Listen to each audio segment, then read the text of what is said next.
അങ്ങനെ ഞാൻ ഉണ്ടാക്കി മാത്യൂസ് കേക്ക്. ഇത് എൻ്റെ ഒരു വേർഷനാണ്.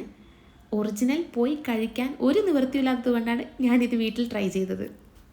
ഈ ഒരു കേക്ക് ഇത്രയും സിമ്പിളായിട്ട് ഉണ്ടാക്കാൻ പറ്റുമെന്ന് ഞാൻ ഒട്ടും പ്രതീക്ഷിച്ചില്ല. ഇത് ഇത്രയും വൈറലായൊരു റെസിപ്പി ആയിട്ട് പോലും ഞാൻ ഇതുവരെ ട്രൈ ചെയ്യാത്തതിൽ എനിക്ക് റിഗ്രറ്റ് ഉണ്ട്. ബീറ്റർ വേണ്ട, ബേക്കിംഗ് സോഡ വേണ്ട, പഞ്ചസാര പൊടിക്കേണ്ട, വളരെ എളുപ്പത്തിൽ ഈ ഒരു കേക്ക് എങ്ങനെ ഉണ്ടാക്കണമെന്ന് നമുക്ക് നോക്കാം. നല്ല മോസ്റ്റ് കേക്ക് കിട്ടാൻ വേണ്ടി ഞാൻ ഇതിൽ യൂസ് ചെയ്തിരിക്കുന്നത് ബട്ടർ മിൽക്കാണ്.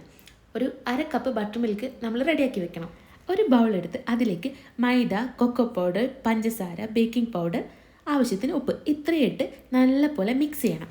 ഡീറ്റെയിൽഡ് ആയിട്ടുള്ള മെഷർമെൻ്റ് ഒക്കെ ക്യാപ്ഷനിൽ കൊടുത്തിട്ടുണ്ട്. ഈ ഡ്രൈ ഇൻഗ്രീഡിയൻസ് ഒക്കെ നല്ലപോലെ വിസ്ക് വെച്ച് മിക്സ് ചെയ്തതിന് ശേഷം അതിലേക്ക് നമ്മൾ ആദ്യം റെഡിയാക്കി വെച്ചിരിക്കുന്ന ബട്ടർ മിൽക്ക് ഒഴിക്കണം.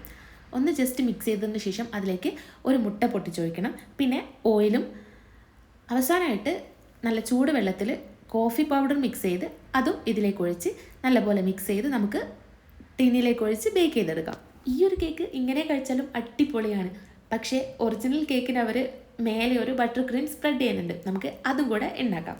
ഇതിന് വെറും 3 ഇൻഗ്രീഡിയൻസ് മാത്രമേ വേണ്ടൂ: butter, powder sugar, vanilla essence. ഇത്രയും നല്ലപോലെ ബീറ്റ് ചെയ്തെടുത്ത് കഴിഞ്ഞാൽ നമ്മുടെ ക്രീമും റെഡി.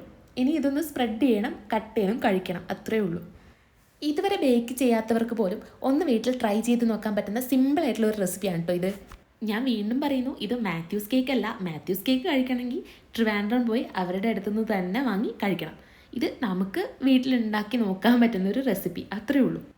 എന്നാലും ഞാൻ ആലോചിക്കുന്നത്, ഈ ഒരു കേക്ക് ഞാൻ ഉണ്ടാക്കിയിട്ട് ഇത്രയും ടേസ്റ്റ് ഉണ്ടാവണമെങ്കിൽ ഒറിജിനൽ കേക്ക് എത്ര ടേസ്റ്റ് ആയിരിക്കും? അത് കഴിക്കാനുള്ളൊരു ചാൻസ് എനിക്ക് കിട്ടിയിട്ടില്ല. കഴിച്ചവർക്ക് മാത്രമേ ആ കേക്കിനെ പറ്റി പറയാൻ പറ്റുള്ളൂ. ഇതെന്തായാലും അടിപൊളിയാണ്. കഴിച്ചവരാരെങ്കിലും ഉണ്ടെങ്കിൽ ഒന്ന് കമൻറ്റ് ചെയ്യണേ.